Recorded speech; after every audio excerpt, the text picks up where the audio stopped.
Assalamu alaikum everyone. Welcome to 12th Commerce Mathematics lecture. Yesterday we have completed derivative of the implicit functions, right? Today we'll continue the next topic, that is derivative of the parametric functions. First of all, let's understand the types of the functions that we are having here. The very first one, which is y is equal to 3x plus sin x plus log x. So here we have expressed this y purely in the form of x. Means the general form is y is equal to f of x. So this one is explicit function, right? The function where we can write y as a function of x or x as a function of y. So those functions are explicit functions. Then the next one, we have sin of x into y plus e raised to 4x minus y is equal to 0. So here in this function we cannot express y in the form of x or x purely in the terms of y, right? So that's why this function is an example of implicit function, right? Till now we have learned how to find the derivative of the explicit function and the implicit function using different methods, right? Like we have this chain rule, then we have seen this one, derivative of the implicit functions, or right, this logarithmic differentiation method and all, right? It means here basically what we are doing, we are by the help of the derivative of the standard functions, we are differentiating the given function and simplifying it. Okay, today we are going to learn the derivative of the parametric function. So first of all, let's see what is the parametric function, because whenever we say the term parameter, so what is this parameter? So parameter, basically when we define this parameter in the language of mathematics, so parameter, it is a single variable quantity which determines the position of a point in a plane. Just like we have this theta, where okay, just if we have this coordinate system, say if this is our x-axis and y-axis, so in that case, if here we have the point A, so in that case this A, its position will be determined by this angle theta, right? So here this theta is what it is, the parameter here. So when we say parametric function, it means those functions which are depends on a single variable, right? For example, if we have, say, x is equal to at square and y is equal to 2 times at. So here, as we can observe, x is a function of t, right? And y is also a function of t, mean x and y both depends on t. So here t is the parameter and the given function, that is x and y, which is defined as this one is the parametric function. So now we'll have these parametric functions. Now let's learn how to find the derivative of the parametric functions. Okay, so to find the derivative of the parametric functions, we have parametric rule. So let's see what is this parametric rule. See, as we can observe, this variable x and this y, though y is a differentiable function of x, but here these two depends on the parameter t. When we say y is a differentiable function of x, it means dy by dx exist. But here we cannot find dy by dx directly. Why? Because they both are dependent on the new variable t, right? So therefore, to find this dy by dx, first what we do, since y is a function of t, so we'll differentiate y with respect to t, that is dy by dt, and then we divide the same quantity by dx by dt, that is we differentiate x with respect to t. As x and y both are the functions of t, that's why we are differentiating these functions with respect to t. And since y is also a differentiable function of x, so to get this dy by dx, we'll have dy by dt divided by dx by dt. So we'll get dy by dx.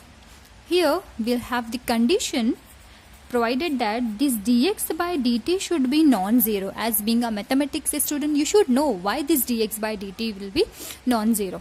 Okay. So this is our parametric rule, which is given as a result in your textbook. So whenever we have this parametric function, so we always use parametric rule to find this dy by dx. Sometimes we may ask to find dx by dy. Okay, whenever we have to find this dx by dy, so what we'll do? we'll write dx by dt in numerator and dy by dt in the denominator, right? So accordingly, whatever we are asked to find will modify this rule or result. Okay, so here this is the general form of this parametric rule. Now let's see how we apply this parametric rule to find the derivative of the parametric functions, which is given in the exercise 3.5. So let's begin. Now, let's begin the exercise 3.5.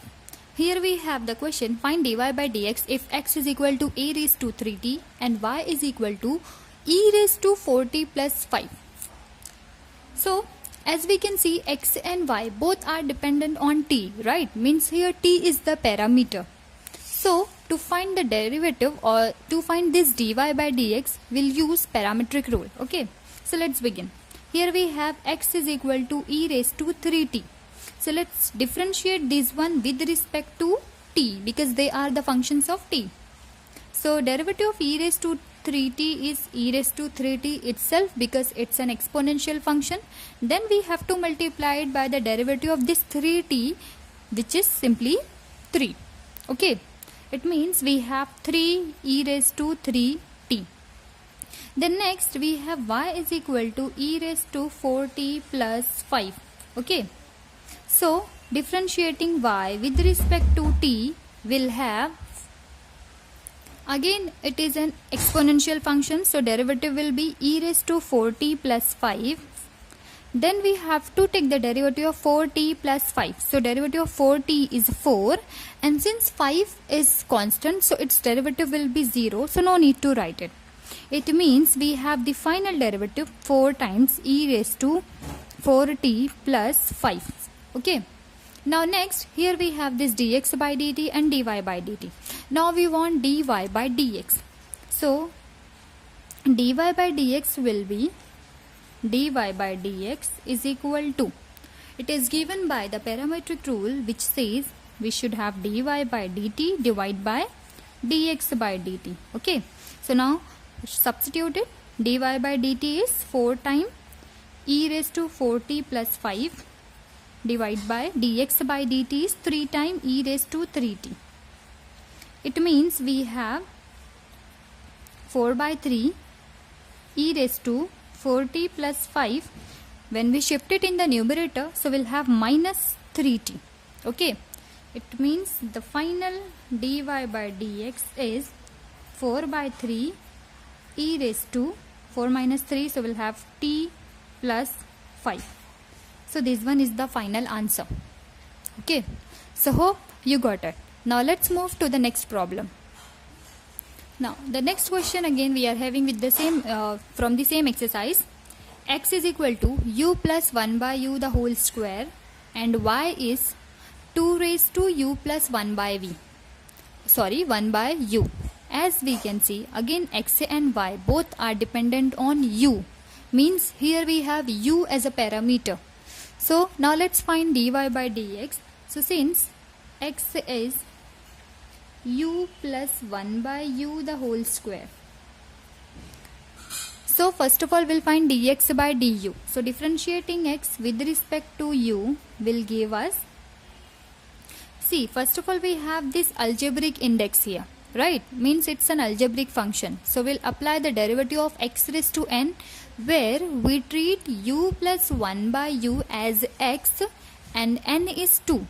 So it is n time x raised to n minus 1. So we'll have 2 times u plus 1 by u and power 2 minus 1, that is 1. Then next we have to take the derivative of u plus 1 by u. So derivative of u with respect to u is 1. And derivative of 1 upon u, it is same as derivative of 1 by x. Right, so its derivative will be minus 1 by u square. Okay, so this is that. Here we have this dx by du. Next we have y is equal to 2 raised to u plus 1 by u. See, whenever we have variable in index form, means it's an exponential function. So the general form of the given function is y is equal to a raised to x, right, where a is 2 and x is u plus 1 by v. This one is the standard form. So generally its derivative when we write, we always write it as a raised to x log of a. Okay. So here we'll apply the same rule here. So we have dy by du is equal to 2 raised to u plus 1 by u, that is a raised to x as it is, then log of the base, that is log of 2. Still this derivative is incomplete. Why? Because here we have the composite one. So again we have to multiply the given quantity by the derivative of u plus 1 by v. So its derivative is 1 minus 1 by u the whole square. That's just now we have seen, right? So this is our dy by du. Next we want this dy by dx. So dy by dx will be given by dy by dt, sorry du, because we have u as a parameter, divided by dx by du. Okay, now let's substitute it. So dy by dx is, where we have this dy by du, it is here, that is 2 times u plus 1 by u into log of 2 1 minus 1 by u square. Okay, and in denominator we have to write dx by du. So we have dx by du here, so it is 2 times u plus 1 by u into 1 minus 1 upon u square. Okay, so again this one will cancel because here we have the like terms. So dy by dx is, now observe here 2 raised to u plus 1 by u. So 2 raised to u plus 1 by u is actually our y. So we'll resubstitute here this one as y, log of 2 as it is, this 2 as it is. Now next u plus 1 by u. So we'll see x is what? It is u plus 1 by u the whole square. Means when we take a square root, so u plus 1 by u will be equal to root of x, right? So using the given function, we'll write x u plus 1 by u as a root x. So this is our final answer. Okay, so hope you got it how to find the derivative of this parametric functions using this parametric result. Okay, now let's have one more type of the question that is given in the exercise, which is of show that type or prove that type. So let's see. Now here the question is, if x is equal to t log of t and y is t raised to t, then show that dy by dx minus y is equal to 0, right? So let's begin. Again it is clear the given function is a parametric function because x and y both depends on t. So we have x is equal to t into log of t. Means x is a product of two different functions. The first one t, which is algebraic function, and the next we have log of t, which is algebraic function, right? So to find the derivative of this one, we use product rule of differentiation. So let's apply. Differentiating with respect to t will give us first function derivative of the second plus second function derivative of the first. Why we are not writing derivative of the first one? Because derivative of t with respect to t is 1, so no need to write it. So basically we have 1 plus log of t. This is dx by dt. Next we have y as t raised to t. To observe, y is of the form fx raised to g of x, that is function raised to function. So here we have to use logarithmic differentiation method, right? So let's take log both these sides. So we'll have log of y is equal to index taken before log, so we'll have t into log of t. Means again it is same as the x. So let's differentiate it. So we'll have 1 by y because we are taking derivative of log first. So derivative of log is 1 by y. Then derivative of y with respect to t is dy by dt. Done. We are done with derivative of y with log of y with respect to t. Next we have to differentiate this one. So again we'll apply product rule. So the first function derivative of the second plus second function derivative of the first. Okay. So we have this dy by dt is equal to this y shifted here, tt cancel, will have 1 plus log of t. Okay. So we have dy by dt here and dx by dt here. This one 1 plus log of t. Now we have to show this dy by dx. So by parametric rule, dy by dx will be dy by dt upon dx by dt, right? So this dy by dx as it is, dy by dt, it is y into 1 plus log of t. We are substituting here. And dx by dt is 1 plus log of t. So we'll have 1 plus log of t. Now we'll cancel the like terms. So 1 plus log of t get cancelled. So we have only y to the left hand side. So we can write dy by dx minus y is equal to 0. So this is what we have to show. See, this exercise 3.5 has simple questions like this.